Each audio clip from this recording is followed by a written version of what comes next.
understand how time is passing so quickly that, we're more than halfway through the month of May, and it was like it was just May Day.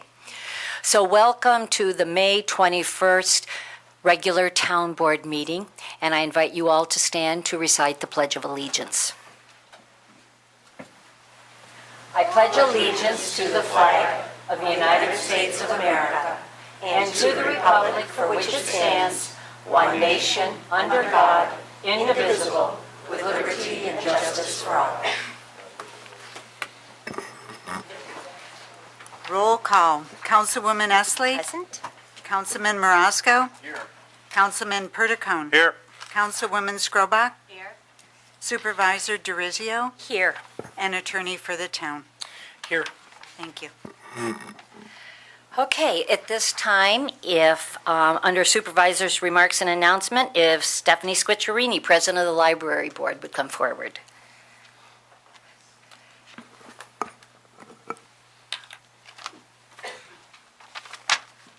Thank you, Madam Supervisor.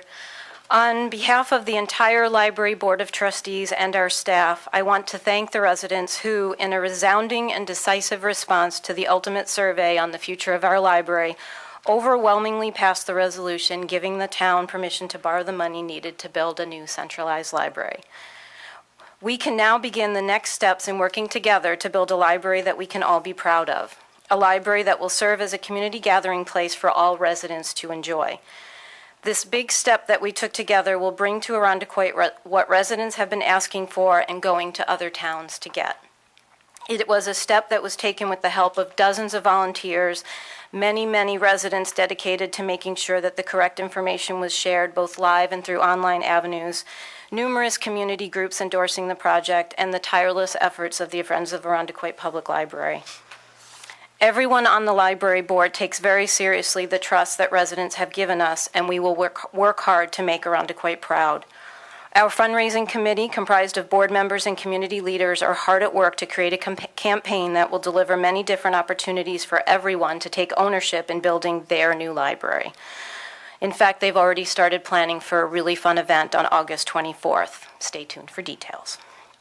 The staff, led by our director, Terry Buford, is hard at work studying the complexities that will be involved in combining two branches into one facility, ensuring that, among other things, efficiency, fiscally sound decisions, and increased services are at the core of everything planned and developed.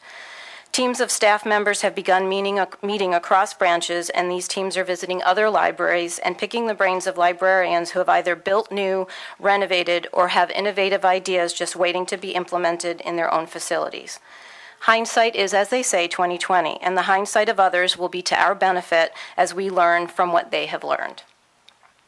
The combining of the buildings is much more than just moving two collections together, and it will take a lot of work to make the process and end results as seamless as possible.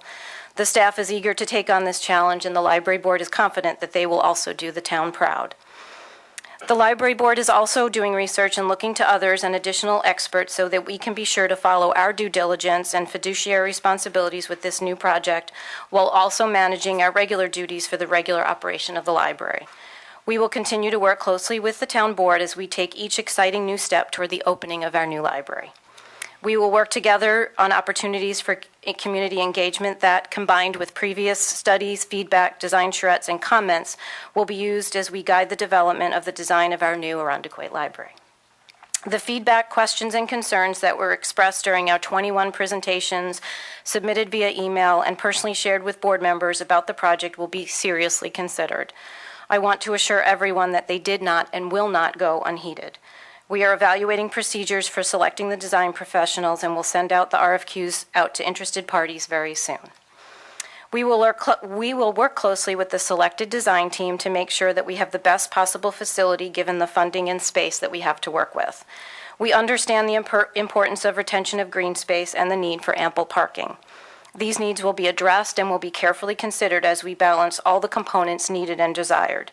We feel quite confident that creativity of design will help us achieve that balance while also making sure that the neighborhood feel that so many residents enjoy and appreciate in our two current facilities is also realized. The possibilities are there, and with our blank slate, it will be really exciting to see those possibilities become realities. We are beginning a new chapter for not just the library, but also for our town. We have come together in a big way to say yes and to counter the negativity that seemed to paralyze us for far too long. We are moving forward. We are investing in ourselves, and that will ripple out to future developments and progress for our town. Our new library will be a valued asset to our community as we continue to address the needs of our residents while also attracting new families to our beautiful town. I am personally proud, thankful, and humbled to be a part of it. Thank you. Thank you, Stephanie. And I'm going to reverse a couple of things. If I could have Peter O'Brien, please.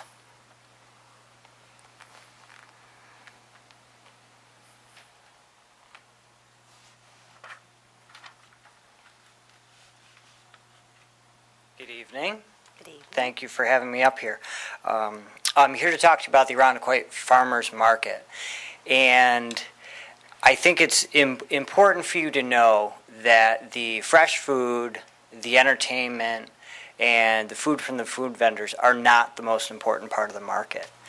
It's an opportunity every Thursday, starting next Thursday on the 30th, for our public, you, our neighbors, to come and socialize with their friends and their neighbors and possibly meet new ones. And they start very young. I have a 4-year-old, and he often, probably because of me working, has to come to the market.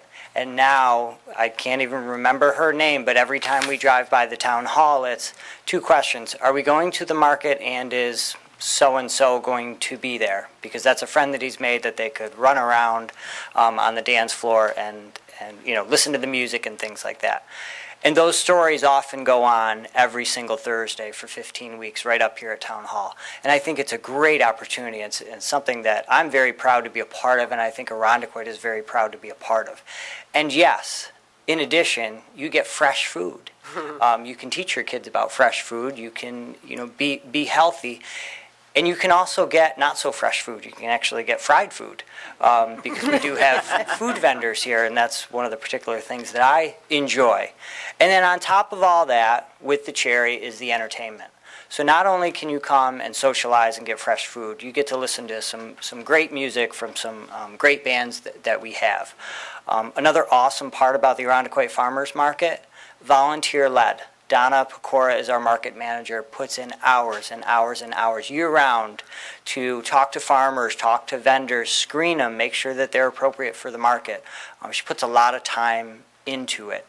And so it's just a great opportunity. And she is here, rain or shine, all the way through October in little bits of snow, as we found in the past years. The market starts next Thursday on the 30th. It starts at 4 o'clock from 4 to 8. And that's the tradition, and we've typically always had it on a Thursday during that time, up here at Town Hall. Well, we've made some changes for the good. Last year during the Farmers Market, our safety officer, Keith Kreiser, Patrick Meredith, the DPW commissioner, and I had some conversations about the market and how can we make it safer for our patrons and for our vendors. And so we're moving. Probably about 50 yards, but we're moving.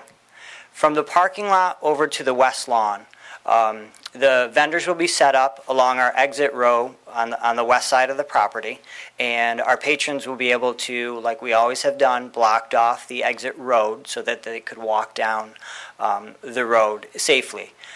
What that does is creates a safer venue and location. It also allows for more parking, which is always a challenge. And it just allows more exposure, is the last part, to the market, to our little gathering that we have every Thursday for 15 weeks up here at Town Hall. To take it a step further, and much needed, is accessibility. Always an issue. So I tell you about my 4-year-old. I'll tell you about my 96-year-old grandmother-in-law who often likes to come to see the 4-year-old and their great-grandsons. She uses a walker or wheelchair. Very tough for her to get from the road to go see the entertainment. Lots of trees, lots of roots. So this year we have phase 1 of what we're calling 3 phases. Mark Burns from our department and Joe Labine from the DPW department have led the charge to create Right now, you're going to see two sidewalks. The first is a 9-foot sidewalk going from the parking lot to the gazebo, and then off of that, a Y, if you want to picture it, will go to the dance floor of the Kiwanis Performing Arts Center. That will allow people to get there safely, get their spot safely, and provide better accessibility for our patrons. So we're excited about the changes. We have over 30 food vendors. We have new ones coming in this year. We have new food vendors. We have some new entertainment. And I'm not even going to jinx it. I'm not even going to talk about Mother Nature. Because it's going to be a beautiful Thursday night, every Thursday night, starting May 30th through October, as long as the weather will let us do it. So thanks for having me. Thank you, Peter. And with that 9-foot sidewalk, that's going to make it easier for vehicles to load the equipment into the gazebo, the sound, lights, et Right. cetera. Oftentimes, we have bands that have their own big equipment, chairs and things like that, so that will allow them to actually drive safely there and get safely off. Yep. And you need to stay tuned. There's going to be 3 nights of movies under the stars right here on the town campus. So you'll Thanks be for that. hearing more about that.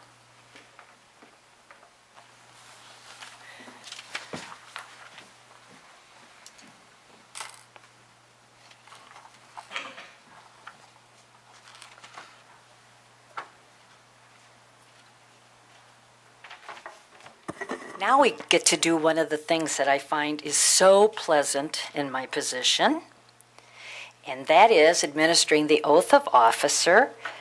So we have the chief of police with us, and we're going to have someone hold the Bible for you.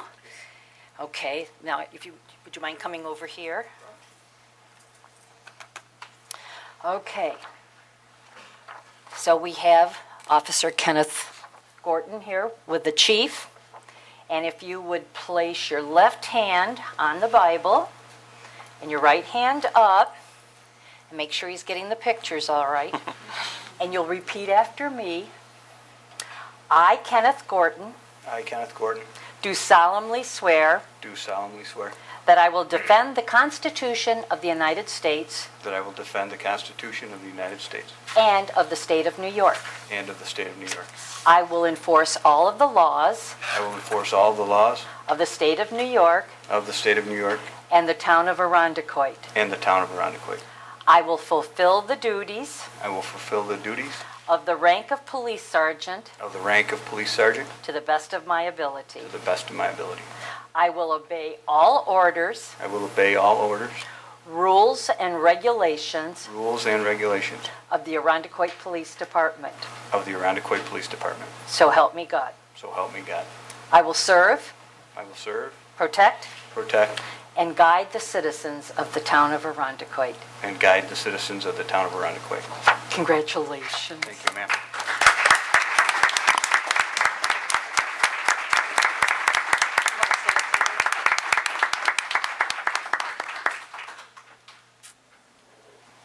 Thank you. I just want to thank the town board for their approval, and thank Chief Boyan and Deputy Chief Tantillo and Captain Ryan for this opportunity. I will do the very best that I can.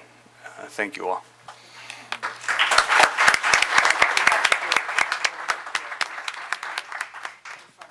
Sergeant Gordon joined the Arundecoit Police Department in 2004, has been assigned to the road patrol since then, and is now the patrol sergeant on the 1st platoon, which is 9:45 until 5:45.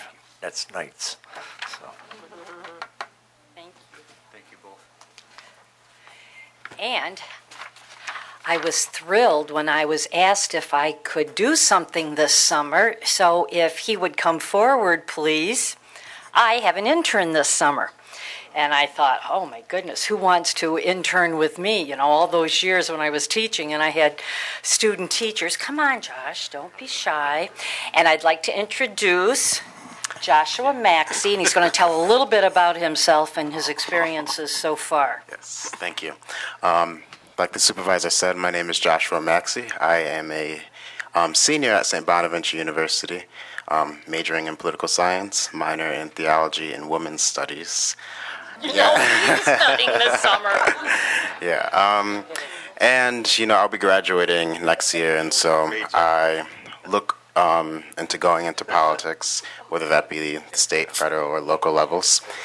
So I thank the supervisor and the town board for giving me this opportunity, and I've learned so much. I've only been here for 2 weeks, and I've learned so much in this last 2 weeks than I have in the past 3 years at school. So, but thank you for this opportunity.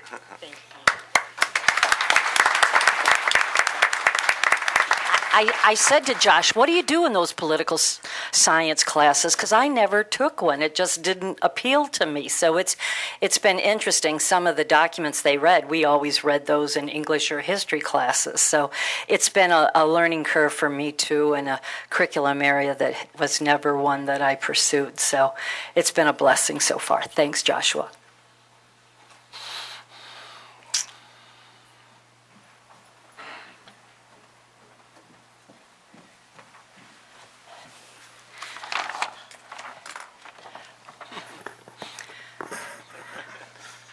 We think there are only 4 seasons, but there are 5 seasons in the most northern climes: winter, spring, summer, fall, and construction.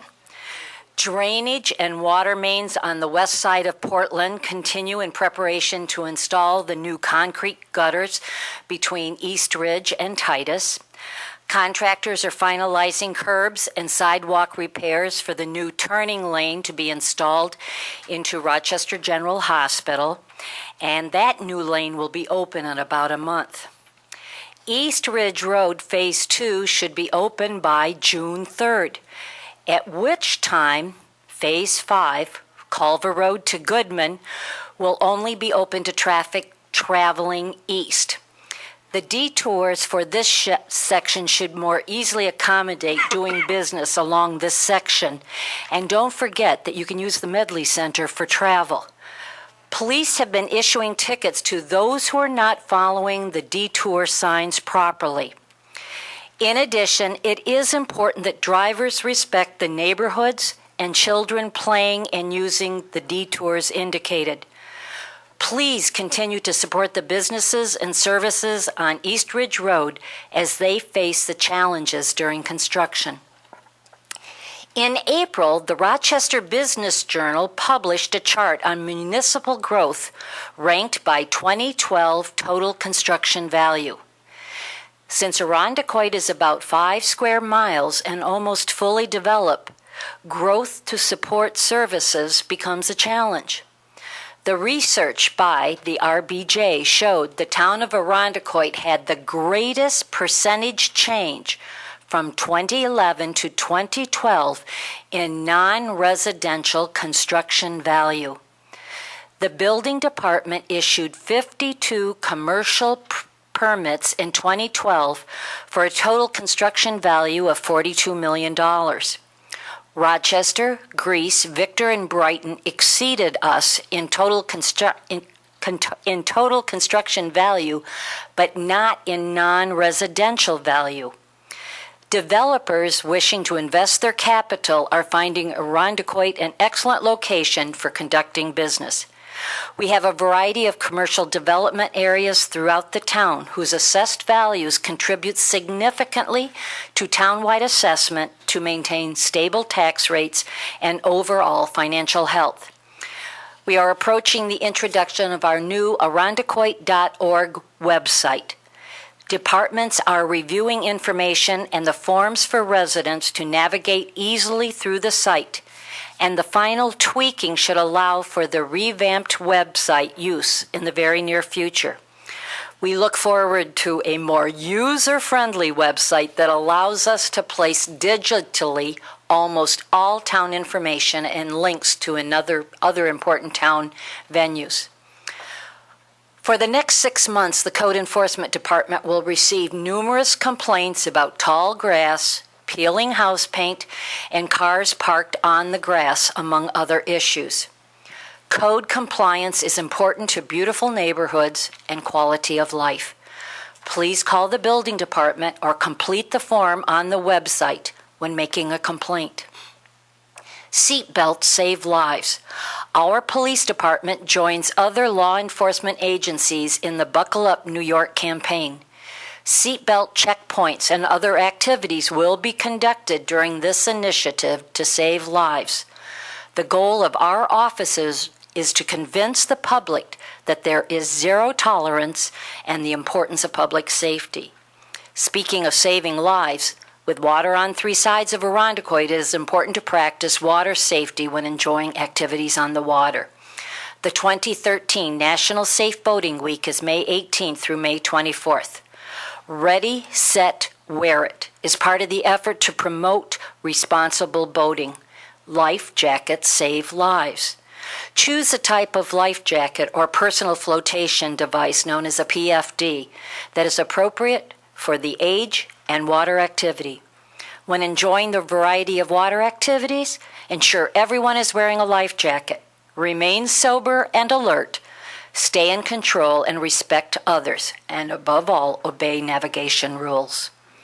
Please check out the activities for Parks and Recreation departments. We continue to add new programs for all ages. I am especially excited about a new camp this year called Total Play Multi-Sports Camp, taught by U.S. Sports certified coaches. Children's ages 5 to 12 will learn 16 different sports from around the world. I suspect that cricket and rugby may become favorites.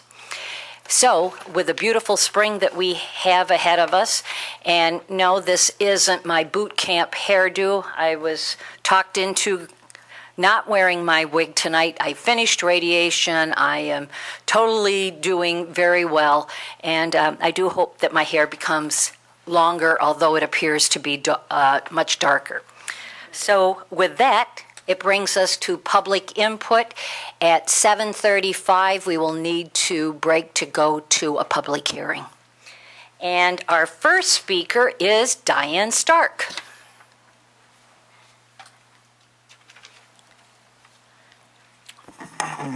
Good evening, everyone. Diane Stark, 538 Shelford Road.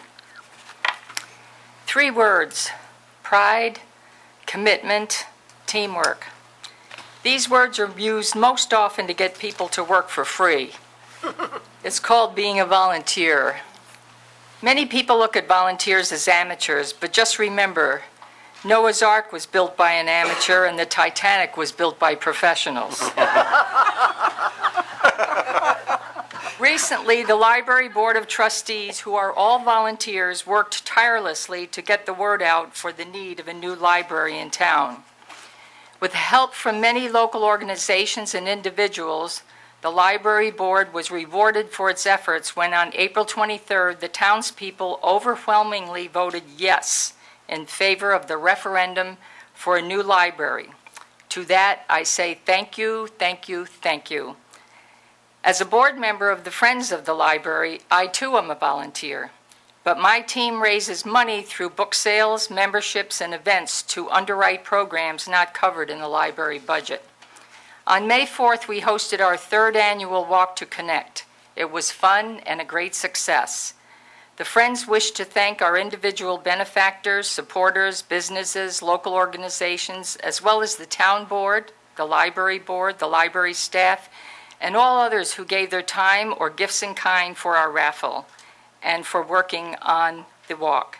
A big thanks go to all who signed up or participated in the walk in any way.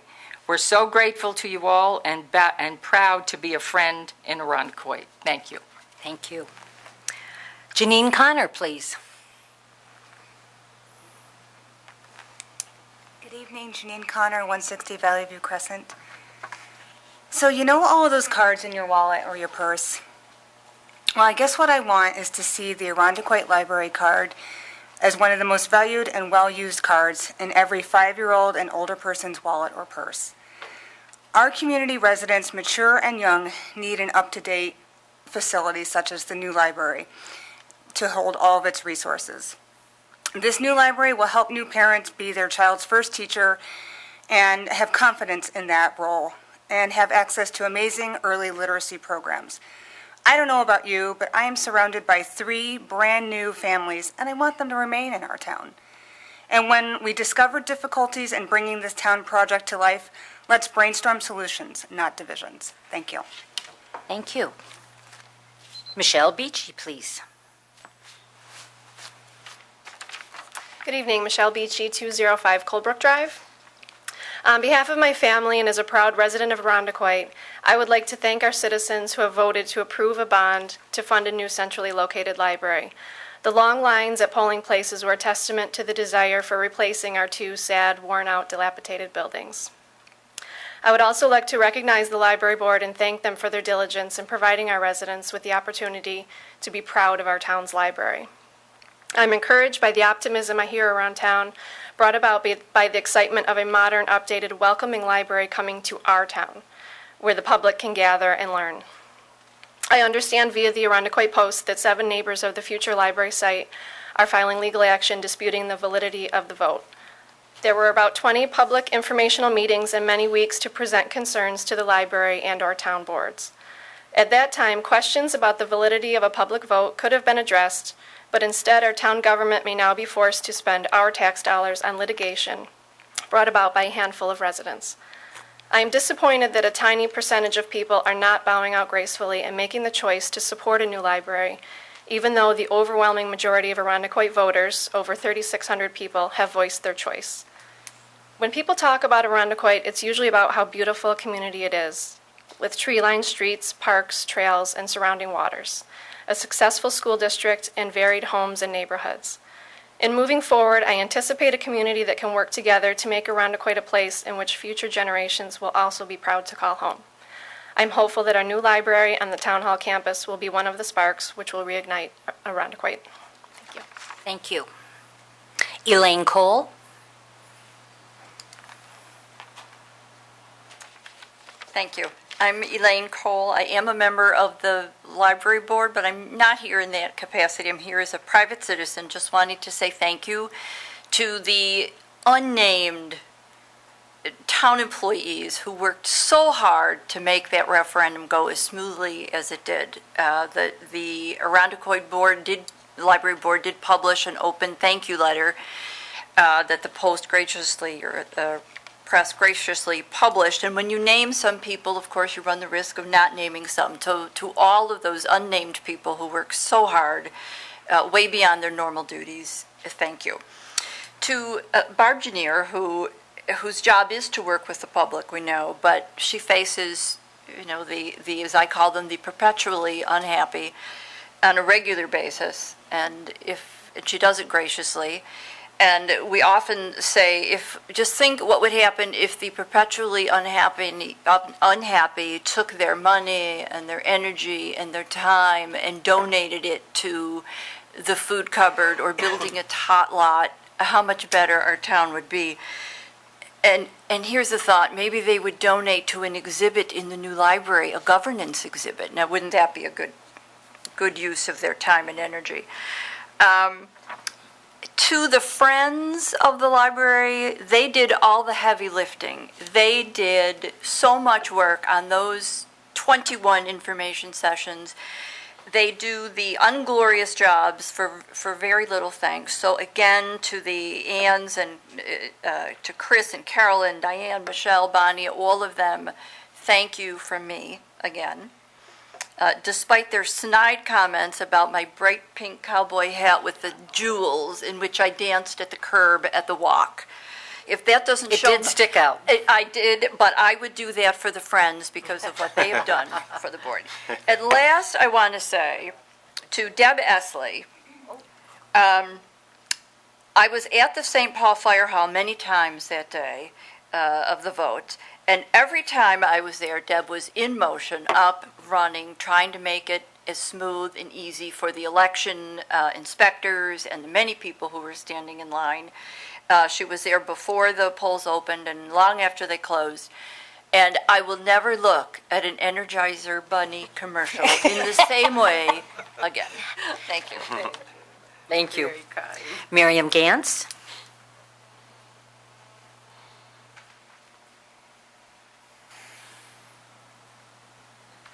Miriam Gans, 11 Covington Road.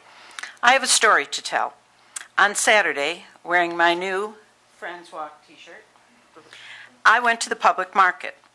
In the midst of the hustle and bustle, which is the market on a Saturday morning, 2 women startled me by saying, "We are so happy your library vote passed." I was totally bewildered. "We saw your T-shirt," they explained, "and we just had to tell you how great we think your new library will be." "Oh, thank you," I said, recovering, and then I said, "Where are you from?" "Webster," they announced cheerfully, "but we followed your vote in the news, and we were so impressed with the campaign." I thanked them again. They smiled and said, "Well, enjoy," and melted back into the crowd. During the campaign, many people said that the new library would be a turning point in the reputation of Irondequoit in this area. Too long we have been branded as the town that pulls apart rather than pulls together. On April 23rd, 65% of the voters said we wanted that corner to be turned. And so, with the ladies from Webster, I just wanted to say, enjoy. Thank you, Miriam. Ken Kaperzak, please.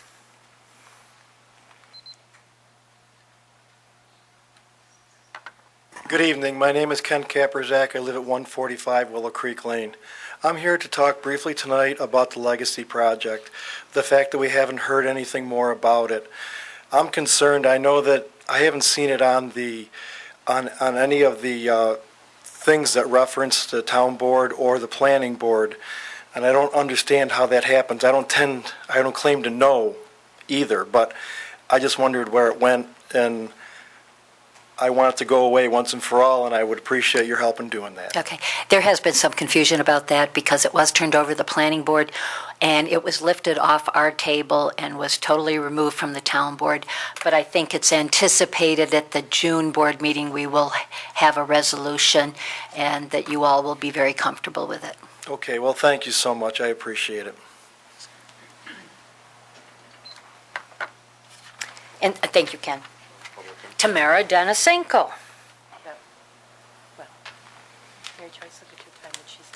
Good evening. Just a quick That's okay, comment. Tamara. Quick comment. Thank you. It's been 2 months, but I am here again to speak about the outstanding issue before Town Council and the Planning Board, the application for the potential construction of the Legacy project, which is architecturally out of scale for the place that it is proposed. And we consider it to have negative impacts on the environment, the quality and character of the Titus Avenue corridor community between Culver Road, Willow Creek, Whipple Lane, Larkspur, and other streets. I and other residents and homeowners have an ongoing concern about the negative impact to our immediate and surrounding neighborhood. If the town permits changes to the zoning ordinance R7 code to accommodate this construction, such a decision may set precedents for further commercial developments in the last remaining green zones on Titus Avenue and potentially other green areas in Irondequoit. An R7 apartment project would certainly add to the already increasing traffic volume on Titus Avenue and with time potentially transform it into a mini Ridge Road. Sound, in-depth, and ongoing traffic studies of the entire Titus corridor from 590 to St. Paul Boulevard may be most beneficial as our town embarks on major construction and development projects on Titus and its surrounding neighborhoods.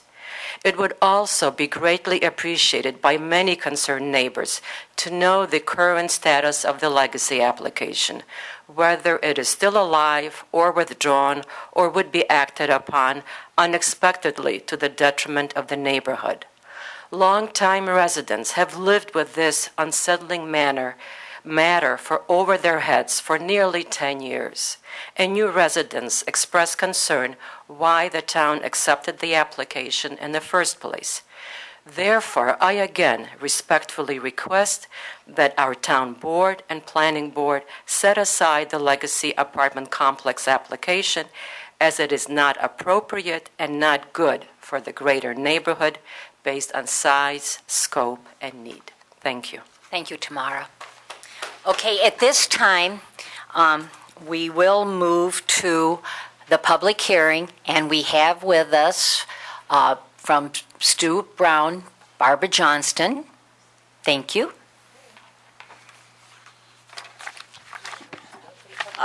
Barbara Johnston from Stuart Brown Associates. I'm the town's consultant for the Community Development Block Grant Program.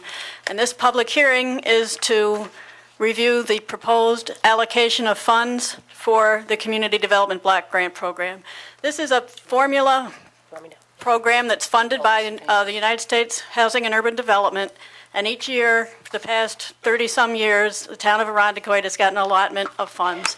This year, the town expects to receive about $675,000. We have not heard from federal HUD the amount, but we are told that we can plan for that amount. The town appointed an advisory committee to solicit and review applications for funding. The funds need to be used for programs and services and infrastructure that benefit primarily low and moderate income households and people who reside in those households. This year, the funding recommendations are to continue funding the home improvement program. This continues to be the largest share at $400,000. It's for people who are income eligible to make improvements to their own homes. Comprehensive housing counseling for the Housing Council to prevent foreclosures, an amount of $12,900. The Life in Arundecoit Elder Care Program, this provides a variety of services to seniors who are qualified for these funds by definition, $24,100. The Senior Transportation Network Program, this requested $24,000. This provides rides door-to-door to seniors. A program called Safety and Security for Seniors, or Home Safe Home. This is operated by Lifespan.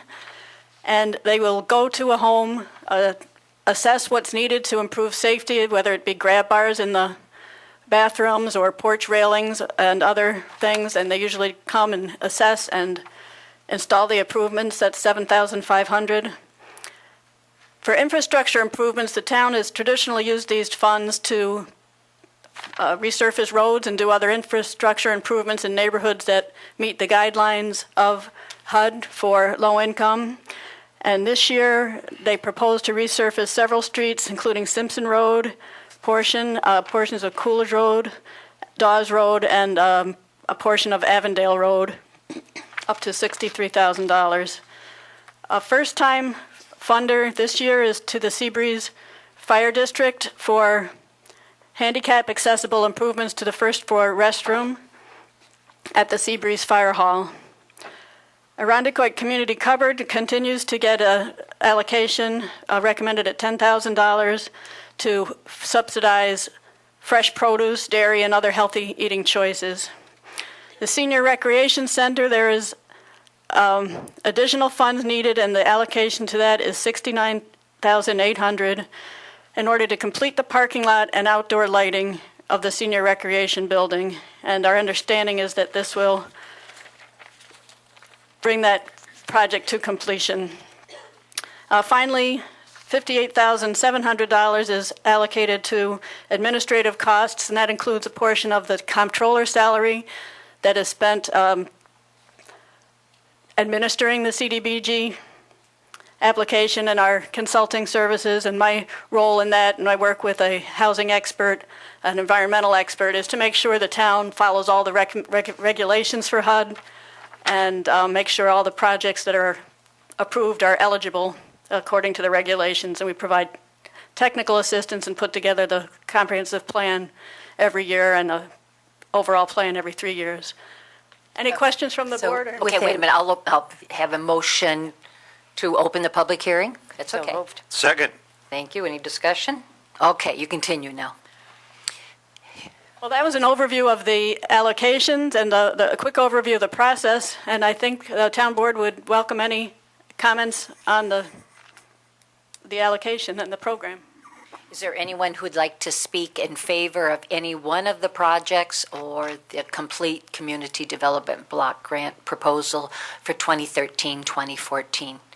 This begins the cycle year of August 1st, 2013 through July 30th, 2014.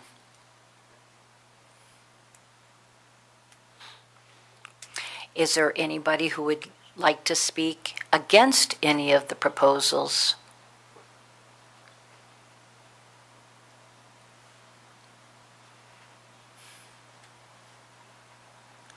Terry? Terry Carter, 99. Not against, just an observation that on a total of 675,000, 58,000 in administrative expenses by industry standards where I spent my career seems a little bit high. Just an observation. I think Barbara can address that. Yeah, the town does have the opportunity with this grant to pay for some of the salaries of existing staff, and the majority of that money is funds that the town would otherwise pay from general tax revenue. With this project, there is a great deal of inspection, roofing, windows, inspection of the grab bars. All of those services require the town to inspect. So those fees for those employees that are doing it are part of that administrative cost. Along with all the home improvements, which is the larger chunk Yes. of the CDBG, also have to be inspected. Yeah, and that part is $400,000, and so that's like significant inspections. When you look at most of these grants are about $4,500. And the administration and contingency is 8.7%. HUD's allotment is 20%. So HUD thinks that we're doing a good job administering this program Yeah. at that rate. That's an excellent point, Annie. We could have requested 20%, and we requested 8. But very good question. Yeah. It's good to explain that so everybody else knows too. I'll add a couple things too. For the asphalt aspect of this, the money that is spent for that is strictly for the asphalt. It's not for our labor and equipment. Some towns would possibly subcontract that work out if they're not prepared to do paving work in their own town. They subcontract things out like that. So that money would then go to the subcontractors and materials where we're trying to stretch the dollars, if you will. I recently met with some officials from Congresswoman Louise Slaughter's office, and I expressed how important money such as the CDBG funds, which were originally originated through President Ford, that this is money that really comes back directly to the communities, whereas so much federal money is funneled through the state and you don't know where it's going. And I expressed how important it is that we have this money for infrastructure. Due to the cutbacks at the Census Bureau, they have not been able to update the census maps to tell us where the low to middle income areas are. So as we've been redoing the paving in certain sections of town, we need to be looking to other areas that might require that, but they're not on the census map. So hopefully someone will start addressing that in Washington so those maps can be updated, because this really helps to make sure that areas in our town do not fall into neglect and help those that need that extra boost, because it does improve the neighborhoods and control some blight. Any other comments? Then may I have a motion to close this public hearing? In a second, please. Second. Any discussion? Let us vote. All those in favor signify by saying aye. Aye. Aye. Okay. Now, we come to the resolution.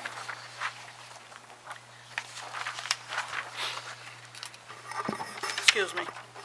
Whereas the town of Arundecoit is a community development entitlement community, and as such receives an annual block grant from the U.S. Department of Housing and Urban Development, and whereas the town anticipates receiving a block grant from HUD for the 2013 Community Development Block Grant Program, which will begin August 1st, 2013, and end on July 31st, 2014, in the estimated amount of $675,000. Whereas the town has prepared a proposed community development block grant program in anticipation of receiving HUD funding for its 2013 program year. And whereas the proposed community development block grant program prepared by the town reflects the needs and priorities contained in the Arundecoit Consolidated Plan, and also complies with all program rules and regulations promulgated by HUD. Whereas the town is in accordance with program regulations and its citizen participation plan, has provided its residents with the opportunity to review and comment upon the Irondequoit proposed Community Development Block Grant Program at a public hearing held at the regular meeting of the Town Board on May 21st, 2013.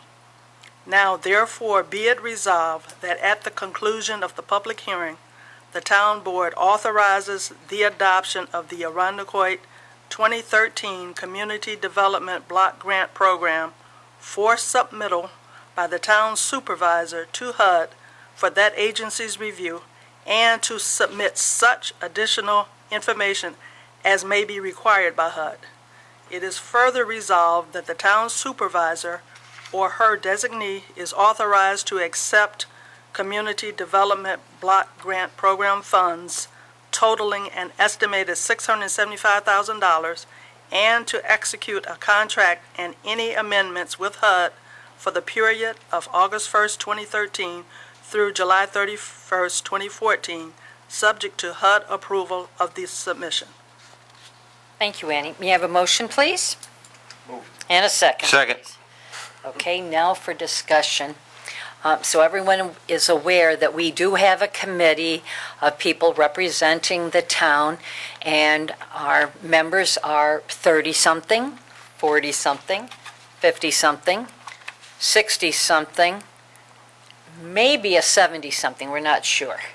Because, people look younger than what they might be, who review all these. They listen to the proposals by each of the agencies. They take in consideration the needs of the town, and they really do an extremely thorough job of weighing what reduced money has come to us and making sure that it is spread to the greatest need. And it's a challenge because just 3 years ago we were like 1.3 million. So dropping from 1.3 to a little over 600, and we don't even know for sure if it's going to be the 600. You can see how much it has reduced. So it hurts those agencies that were really hoping for an increase, but we're trying to do the best we can to reach out to all our residents and put that money where the need is. Our budget this year is an 11% reduction from last year. Yep, 11% reduction. Does anyone have any questions? All right, hearing none, let us vote. All those in favor signify by saying aye. Aye. Opposed, nay. Motion carries. And now we move to the next public hearing. Submit a motion to open the public hearing. Thank you. In a second. Second. All righty. This public hearing is to address transfers from prior years' unspent funds. In prior years, we are looking at $96,465.91 that we would like to transfer to programs where there's a greater need. We have 3 programs specifically. The first one is the Suburban Housing Opportunity Program, and in 2010, an allocation of $50,000 was made for that program. That was an exciting program that would benefit first-time home buyers. However, over all of the individuals seeking assistance were over the 80% median income. So I guess that's a good problem to have. That's right. So those funds were allocated, and we now wish to transfer them to the Home Improvement Program. The Home Improvement Program provides, well, actually Barb Johnston just explained that Home Improvement Program to you, where we're providing grants to low and very low income individuals up to $4,500. We have currently over 400 people, 445 people on the waiting list, and some of them have waited as long as 21 months. So our recommendation, we have already requested and HUD has approved that we can transfer $50,000 to the home improvement program. The second item is a footpath analysis. In 2010, $30,000 was set aside to review the feasibility, to perform a feasibility study regarding a footpath analysis on Bayfront Lane South. Our engineer, Larry Heininger, did an in-depth review, and the funds were not used to hire a consultant for a feasibility study because an evaluation by internal staff identified the existence of steep slopes, highly erodible soils, and DEC wetlands. In addition, the path would be constructed on private property and easements would be required for construction and future access. Given the extremely steep slopes that the wetlands present along the path, the 100-foot wetland buffer to Irondequoit Bay and the necessary easements to construct and maintain this pathway is highly unlikely that even if the technical difficulties and environmental permits were satisfied, that sufficient municipal funds would be available to construct handicapped accessible pathway. So it is recommended that the funds from this program be reallocated to another project that has proven to be successful. We are requesting that this $30,000 be transferred to the Irondequoit Home Improvement Program. There's a great need there. The third item is mortgage relief grants. The last year that we received an allocation for mortgage relief grants was 2008. There was some activity, however, in the last 12 months, all of the homeowners that requested assistance were not able to meet the income eligibility guidelines. So those funds were not expended. There were no expenditures of those funds in the last 12 months. So therefore, we are requesting to reallocate $16,465.91 to the Comprehensive Housing Counseling Program. The housing program has 59 open Irondequoit cases. The budget that we have allocated to them would handle 12 cases. We are requesting this transfer to be made so that the program can handle an additional 20 cases. Again, there are 59 open cases. Our allocation will handle 12. This transfer will allow the program to handle another 20 cases. So we are requesting that transfer. So in summary, we are requesting a transfer of $96,465.91 in total. $50,000 from the Suburban Housing Opportunity Program, $30,000 from the Footpath Analysis Bayfront Lane South. That total amount of $80,000 we're requesting to be transferred to the Home Improvement Program. The Mortgage Relief Grants Program, $16,465.91. We are requesting that to be transferred to the Housing Counseling Program.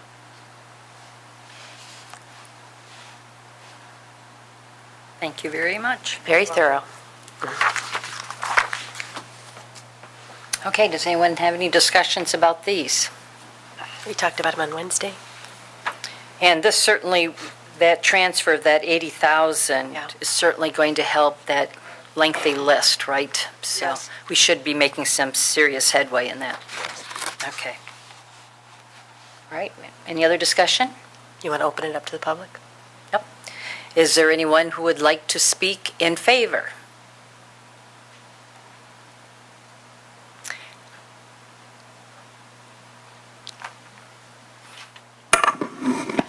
Good evening. I'm Ann Bailey, 222 Brower Road. I'm delighted to see money that's been lying dormant being thought of to be made useful to people who are in need.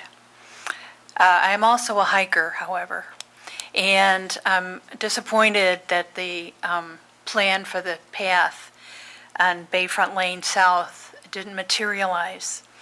Having established pathways in our community would open it up to use by hikers and picnickers and so forth. You may be aware that property values in Parenton are very, very good. It's a trail town, USA.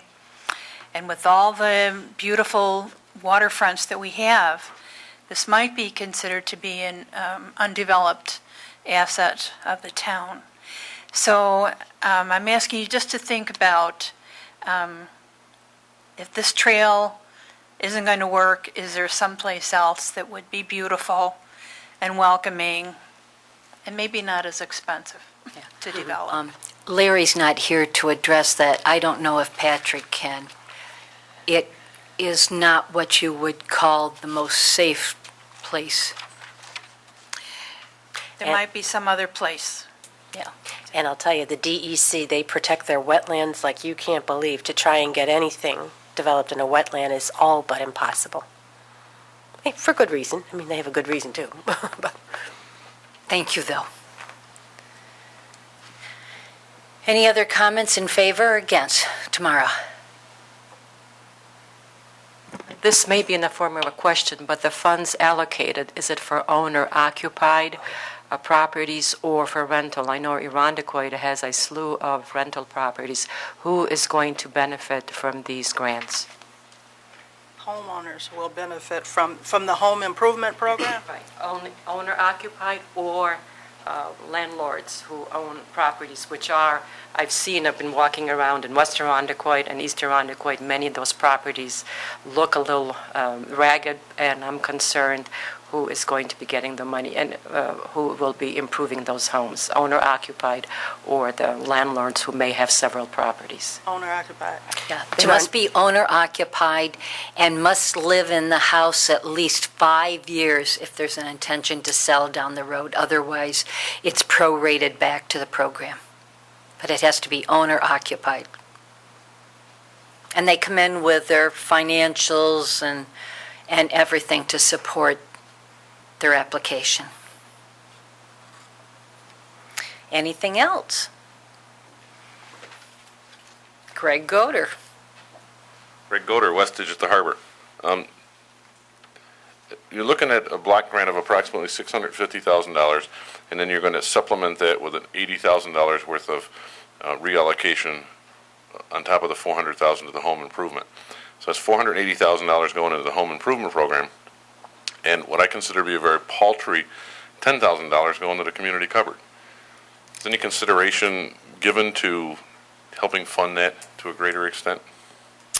I think some of it might be our trying to get out of a hole because we were so far behind by approximately, 400 applications? 445 applications, and 2 years ago, the home improvement program was 582,000. So it's reduced considerably from what it has been. And basically, again, 445 people, you are able to assist many individuals that have a need. It also improves the housing stock of the town. It has a dual purpose. That is definitely our, if I can use this word, premier program of the programs, because it actually has the opportunity to assist many individuals. Also, the food cupboard, I'm not privy to their financials, but I also know they get state aid as well as a lot of volunteer dollars. So they're multifaceted in their funding. Yeah, and they did ask for this, and it is for the fresh food program. And then we continuously have the fundraisers like we did at Jack's Place on Friday night, in which money was donated and food brought in. So I know that their fundraising is repeated. So, but that's a very viable question. Mm-hmm, absolutely. I guess I would like to suggest that perhaps the board and the administration consider some advocacy efforts in order to receive greater funds for next year and coming years, and perhaps having a plan of action for that, if possible. When do we know we come out of sequester? Don't hold your breath. Okay, yes, and that's why it's so important. What goes on the local level is what affects the constituents more closely, because once it broadens out as far away from us, our chance to implement change is so diminished. But, we'll try. I did talk to Louise Slaughter's office about it, so. Okay. Any other discussion? All right, let us move to the resolution, please. Oh, yes. I always think of that after the fact. Okay. May I have a motion to close the hearing? And a second? Second. All those in favor signify by saying aye. Aye. Aye. And, all right, I'll move the motion. thank you. And a second, please? Second. Thank you. Any discussion on the resolution for the reallocation? No, ma'am. All right, hearing none, let us vote. All those in favor signify by saying aye. Aye. Opposed, nay. Motion carries. All right, now we are back to the financial report. Thank you, Barbara. Thank you. We'll be in touch.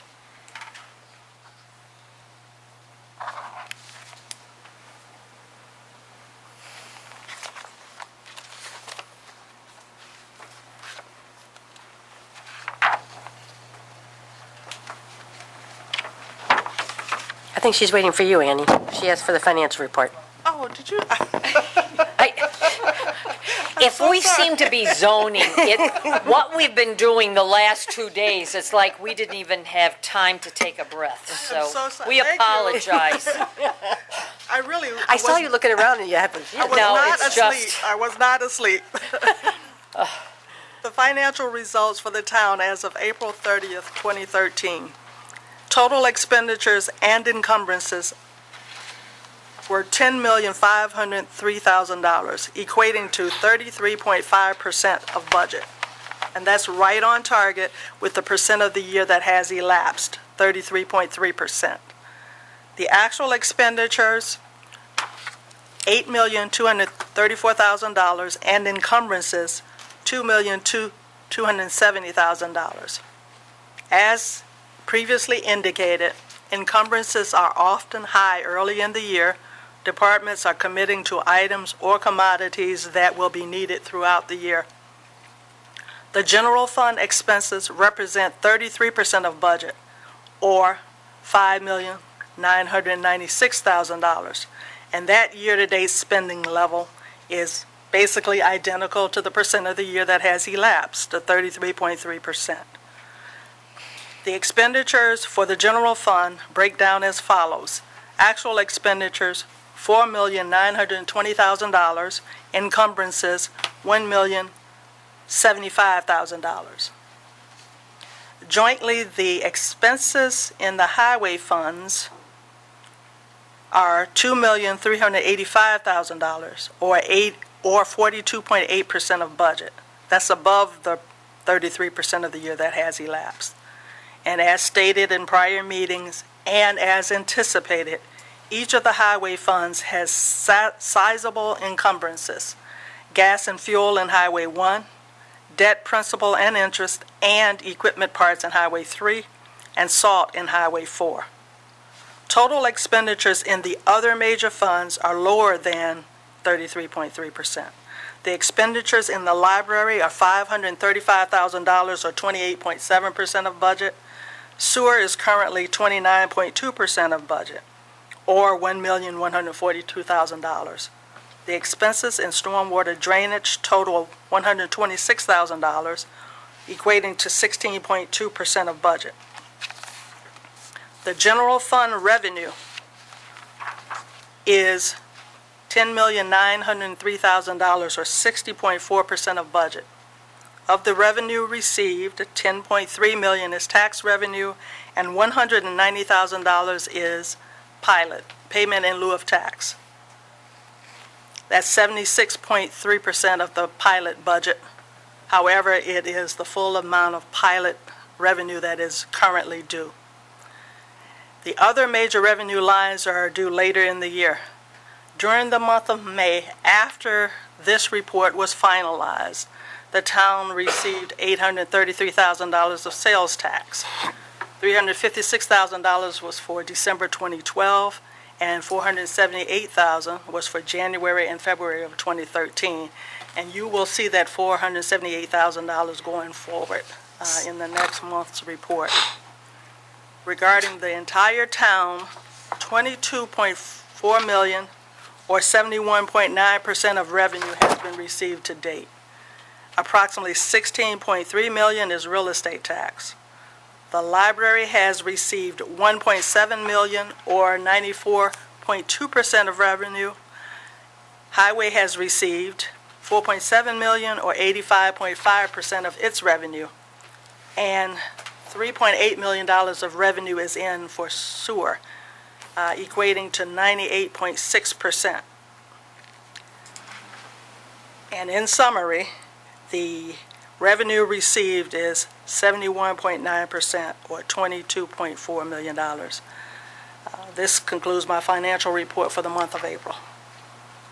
Thank you, Annie. You're welcome. I want to double check. Next month, board workshop, we go through the 2012 audit, Yes, that's correct. and then there'll be a presentation at the June Yes, board meeting. yes, there will be an in-depth presentation at the workshop for the board members. There will be a higher level presentation at the board meeting. Okay. And that is a very positive report. Yes, yes. Okay. Moving on. Approval of minutes, April 10th, 2013, the workshop meeting. May I have a motion to accept as presented? Moved. And a second? Second. Any discussion for additions, corrections? No, ma'am, not for me. Hearing none, let's vote to accept as presented. All those in favor signify by saying aye. Aye. Opposed, nay. Motion carries. April 16th, 2013, the regular town board meeting. So moved. Second. Okay. Any discussion on additions, corrections, modifications? It gets very tempting not to read them because they're always so correct. I know. I think I really have to make myself read If these. anybody could see all these notes that this wonderful town clerk does, double-sided, she is a saint. So, hearing none, let us vote. All those in favor signify by saying aye. Aye. Opposed, nay. Motion carries. And April 19th, the special town board meeting. And a second? All right. Any additions, corrections, No, ma'am. questions? Okay. Hearing none, let us vote to accept as presented. All those in favor signify by saying aye. Aye. Aye. Opposed, nay. Motion carries. And I think we are pleased to announce that Macmillan is tied into the out-of-district sewer with Penfield. Oh, good, yay. I know they were down there working last week. Okay, Just that in is a time good for thing. the season. Wonderful. And we got through that process like any process. Okay, Items for board action. Item 5A 2013-3. Adopt a resolution to appoint members of the Arundequoit Communications Advisory Council. may I have a motion, please? Happy to move it. And a second, Second. please? Thank you. And with us, hi, Nate. Hello there. It's nice you can join us from the basement. Absolutely. It's always nice to, get up to the land of the light. So, fairly simple resolution for you, just appointing the 7 members of our Communications Advisory Council. Great group of people: Rich Turner, Ron Mix, Frank Mara, Tom White, Deb Nicholas, Patty Boudry, and Dave Townsend. They've been great for us, wide range of experience with their backgrounds, web, videography, communications, graphic design. They've been a great resource for us, and looking forward to moving forward with another year, and appreciate all their hard work so far and all that's to come. So, And are they helping you on the final tweaking of the website too? Yep, that's been our big project the last several months, is making sure all the content's there, that we really make sure that the new website is far ahead of what our current situation is. Like you mentioned before, making sure that it's very user-friendly, that it continues to be a resource for open government, that we digitize forms and make our residents' lives easier so they can do stuff right from home, implement more media and photos and video, and really show off how beautiful our town is, all the great neighborhoods, the resources, our programs and activities. So we're looking forward to launching it, and I've appreciated their help throughout the process. And I notice you don't have to dig so far into back pages to get the information you want, that it's maybe just 2 clicks. Absolutely. The navigation is leaps and bounds ahead of where we currently are. Just having to click once to get, and laying out information a little bit better so you don't have to search around. It's a lot easier to find stuff, and you can get to it quicker, which is great. So, excellent. Did you want to make any kind of announcement to them either? Or? I suppose you're talking about the project that we're working on for September. Is that yes, what that project. Yes. My wife and I will be expecting our first little one come Yay, Congratulations. Very busy with the town hall stuff with that as well, and we're looking forward to it. So if you don't see me around the September timeframe, it's probably because I'm home deprived of sleep. So. Not to correct you, but at the moment she's the only one working on this project. That's true, but I have the hard job of running around and getting her food and taking care, making well, sure there she's you go. good. That's but, true. She's doing Fair the heavy enough. lifting for sure. But definitely looking forward to it, and I appreciate all the well wishes that we've received so far. Oh, that's great, Nate. Thank you, Nate. Does anyone have anything to ask Nate? Doing a great job. Thank you very much. Okay, hearing none, let us vote. All those in favor signify by saying aye. Aye. Aye. Opposed, nay. Motion carries. Very much.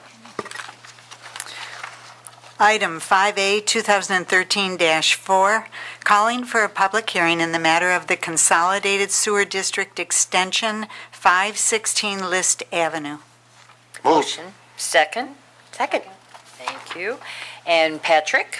Whereas a written request dated April 30th, 2013 has been presented to and filed with the Town Board of the Town of Arundecoit, wherein an extension is proposed to the Consolidated Sanitary Sewer District to include 516 List Avenue, described in Schedule A, whereas all applicable taxes shall be assigned, levied, and collected for operation and maintenance of said sanitary sewer district extension, and whereas the Town Board of the Town of Arundecoit, County of Monroe, New York, found, ordered, and determined that the said request dated April 30th, 2013 for the extension to the Consolidated Sewer District to include 516 List Avenue is sufficient for the calling of a public hearing, and whereas the Town Board has heretofore adopted an order relating to the filing of said request and other matters, and the specified time when in place where said board would meet to consider that said request and to hear all persons interested in the subject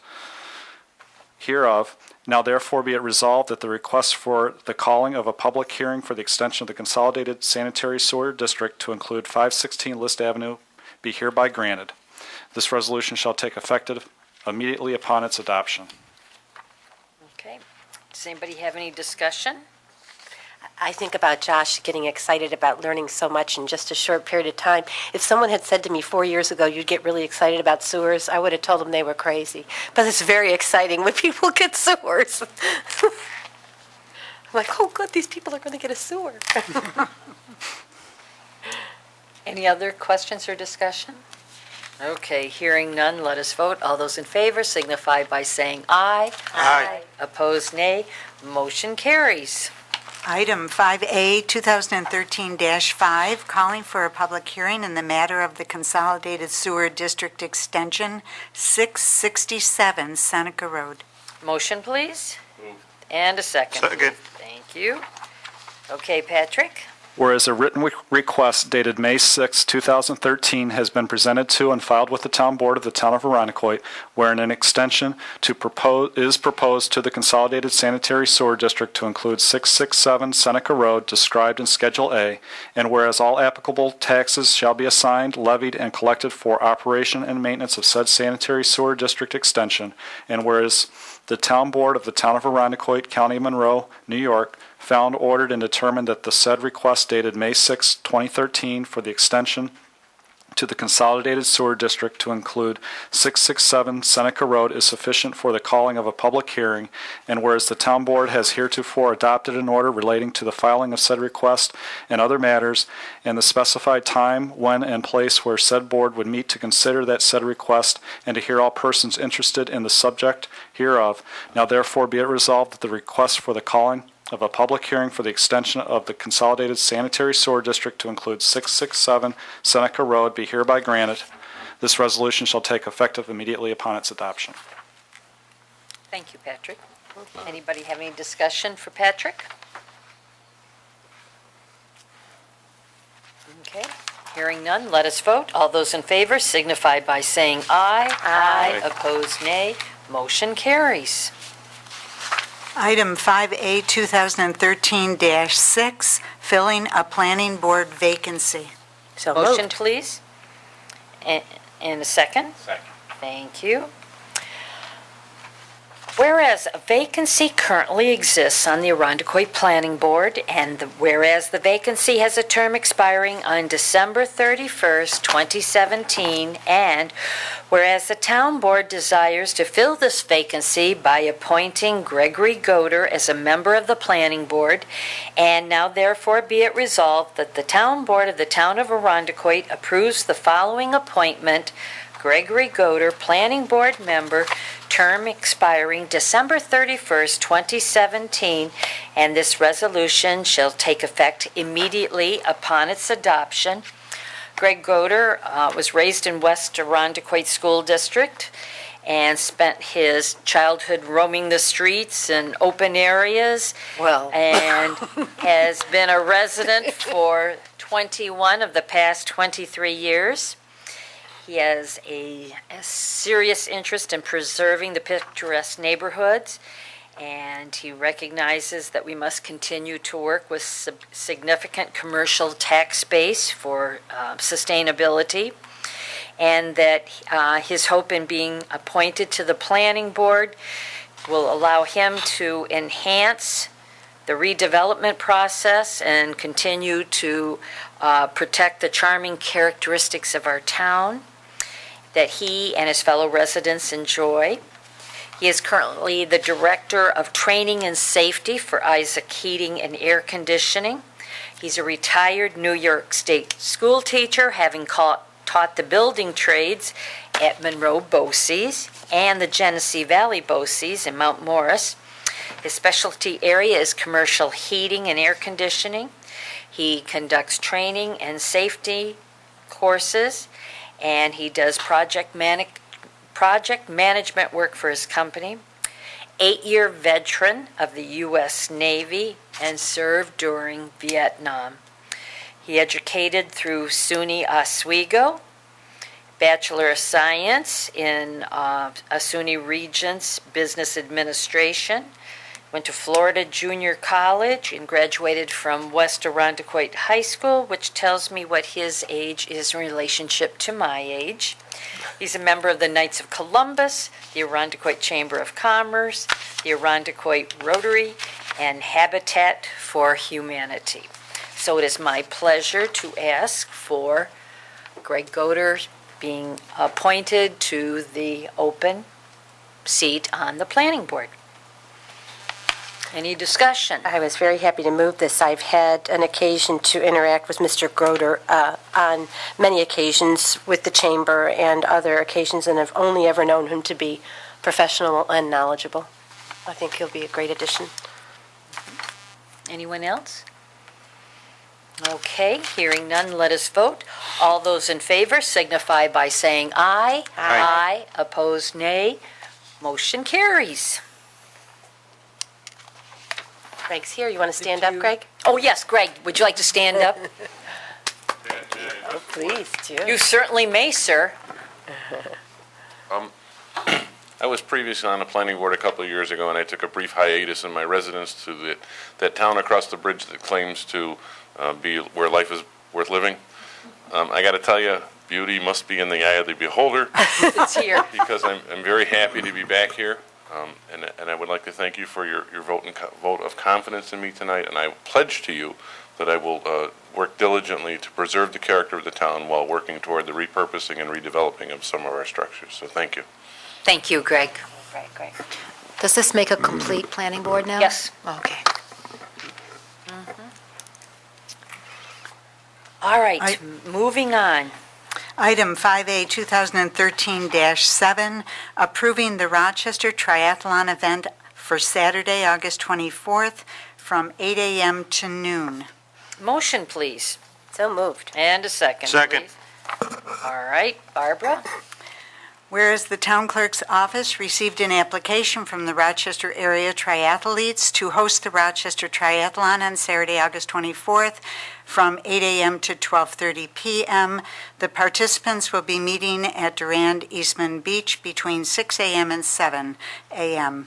The County of Monroe Department of Transportation, the City of Rochester Special Events Department, and Parks and Rec Department, Monroe County Parks and Sheriff's Department, and the Town of Arundecoit have approved the appropriate road closures and traffic controls. The insurances and all other approvals have been received by the town. So now therefore be it resolved that the town board approves the license to conduct the Rochester Area Triathlon on Saturday, August 24th. Thank you, Barbara. Does anyone have any discussion or questions for her? Well, we talked about it at the workshop, but this is the second year they're returning to us. Second year It's they're quite a large returning. event. A number of people come into the town and get to use our amenities and hopefully spend their money here. And has become a very smooth operation. Yeah, it worked out. We were a little worried last year, but it really went well. Went well. Okay. Any questions? Hearing none, let us vote. All those in favor signify by saying aye. Aye. Opposed, nay. Motion carries. Item 5A, 2013-8, approving the St. Joseph's Ukrainian Catholic Church Festival scheduled for August 15th through 18th, 2013. Motion, please. Motion. And a second. Second. I was going to say, we had to let Irene move Yeah. that. She better. Yeah, that's right. Whereas the town clerk's office received an application from St. Joseph's Ukrainian Catholic Church requesting permission to hold their annual festival. The completed insurances and all other approvals have been received by the town. Now therefore be it resolved that the town board approves the license for St. Joseph's to hold its annual festival beginning Monday, August 12th, with equipment, rides set up. The festival will begin Thursday, August 15th at 5 p.m. and will run through Sunday, August 18th, ending at 11:30 p.m. Equipment and ride takedown date is Monday, August 19th at 9 a.m. Thank you, Barbara. Anyone have anything to add or question? Whenever they see me show up, they direct me right to the sesame breads and rolls. And what are they, the glunkas? Okay, I never get that pronounced correctly. Thank you. It's always a great event. Yeah. Eat too much. Yeah. But it's fun. Nah. Okay, any discussion? All right, hearing none, let us vote. All those in favor signify by saying aye. Aye. And opposed, nay. Motion carries. Item 5A, 2013-9, approving the Peace of Christ Parish Festival, formerly St. Ambrose, on June 7th and 8th, 2013, and all of the approvals have been received by the town clerk's office. I didn't get a chance to take them off. Move, thank you. Second, please. Second. Thank you. It amazes me, Barbara, all of the tasks you have to do in your I know. office.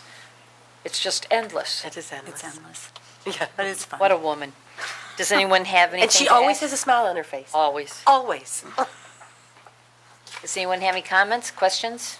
All right, hearing none, let us vote. All those in favor signify by saying aye. Aye. Opposed, nay.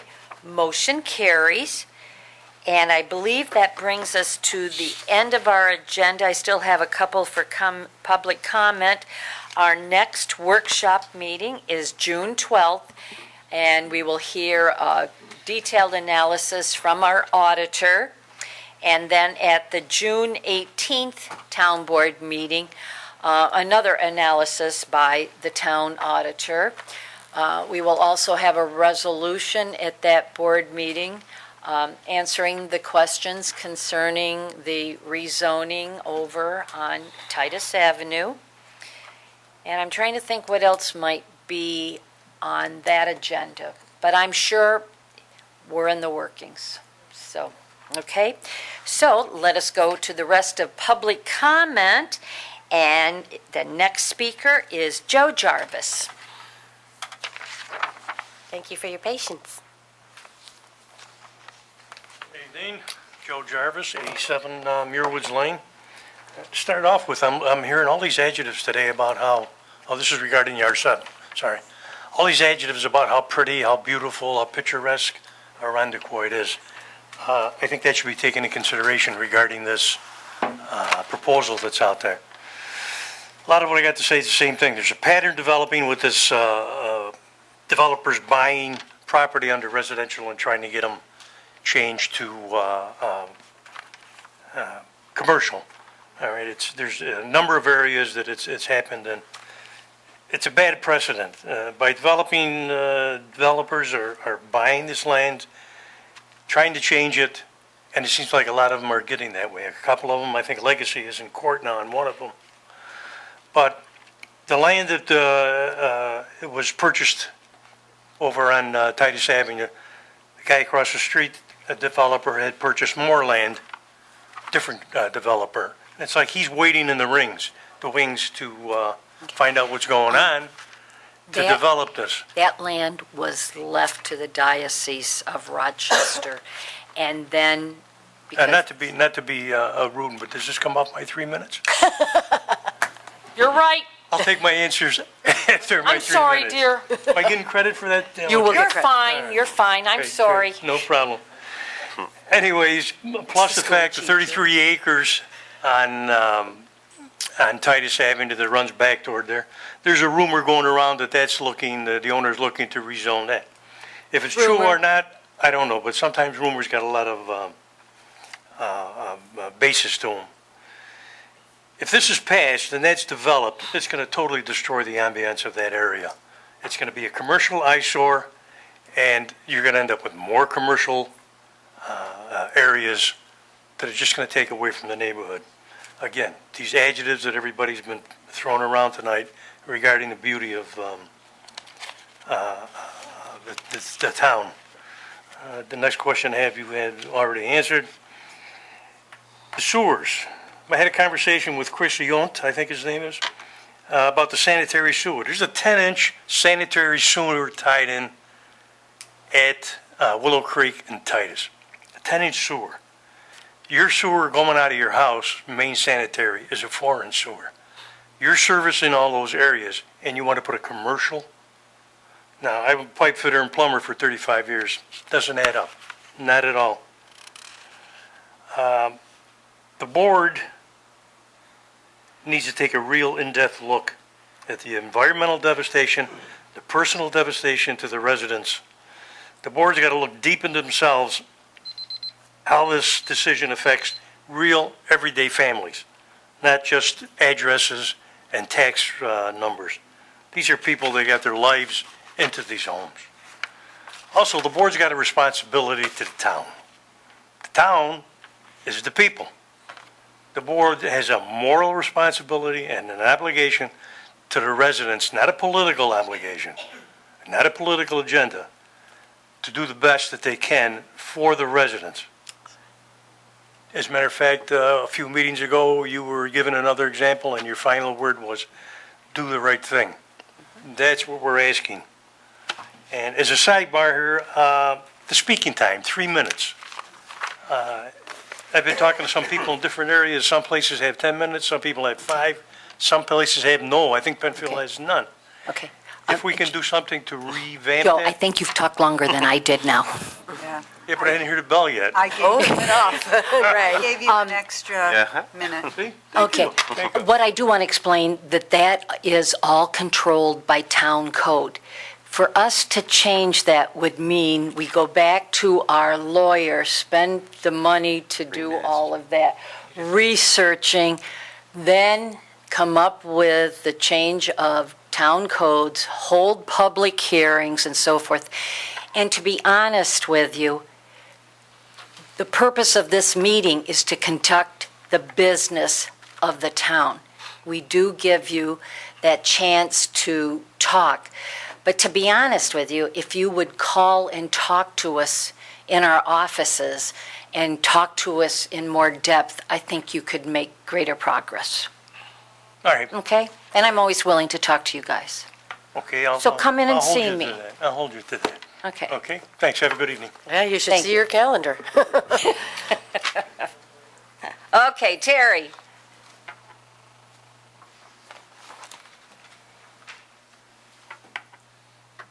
Terry Carter, 99 Oak Ridge Drive. Planning and processes. If we are considering changes to the town master plan and the related zoning ordinances, then who is going to be doing this? The town planner? Terry, would you mind talking to the mic? Town planner, the town planning department. A plan is supposed to define where you want to go and how to get there. Without good planning, the town will be like a ship without a rudder. We will not know where we are going to end up. It is usually more expensive and complex to solve or fix problems than it is to prevent them from happening through good planning. This is especially true with environmental problems. Planning has been key to the 46 years I spent in industry and commerce. Without a plan, you really shouldn't start anything. Without a plan that is sound. Good planning and zoning is critically important to the town, and we need to ensure that all changes reflect that. And again, who is doing the planning? Another important factor in achieving success is to follow all required and reasonable processes and bring all items and issues to conclusion in a timely manner while complying with all legal requirements. We really need to make a decision, yes or no, and bring the R7 proposal for Titus Avenue to a conclusion as soon as we possibly can. Earlier comment that may be coming. If that's true, have we completed all the required studies and documentation? If not, let's get them done. We don't want any comeback, any legal challenges. Have we completed whatever legal processes we need to? That's all part of following due process. It really did become a divisive drag on the town, and it took way too long. Effective processes and a plan that leverages those processes would have prevented that. I spoke against it, not because I'm against development, because it doesn't fit there. It would fit probably elsewhere. A lot of good development can be done in this town. We still have some places we can exploit commercially. The right plan and following due processes would show the lack of fit and where it does fit. Failure to follow all required processes and legal requirements will sooner or later result in problems and perhaps even legal challenges. And these distractions will prevent us on focusing from what should be our main objective, and that is making our town even more attractive as a place where people want to live and do business. And also a continuation from last month, since I haven't heard the ding yet. Traffic is not necessarily a bad thing. I've lived in a lot of different places where traffic, this is nothing. Nothing. And every one of those places was booming. From the Bay Area on the West Coast to Singapore, a lot of places, Europe as well. Traffic is not necessarily a bad thing. It is one sign of expansion. We adjust, we plan for it, but we shouldn't get weighed down and bogged down just because there's a few more cars around. That means we're growing. That means that we're moving on. I heard the ding. Thank you for your time and attention. Thank you very much, Terry. And I think that brings us to the end of our public comment. Everything on our agenda has been completed. So I see in a little more than an hour and a half, we completed the business for May. Please don't ever hesitate to contact us at Town Hall. I can't stress enough that if it's a code violation, please contact the town, and it can be done anonymously. We don't have people out there driving the streets trying to find the violations. We depend on neighbors to please report those issues because we want to keep our neighborhoods looking beautiful. It adds to the quality of life and increases the property value, and it shows respect for our neighbors and others. So please report those. Remember, if you're out on boats, have your life preserver on. When you're driving, have those seat belts on, and stay safe so that we all see you in June. And if I could entertain a motion for adjournment? And a second? All those in favor? Aye. And I guess we're adjourned. Thank you. Thank you. Town Board on ICAT 12, Irondequoit's government access channel.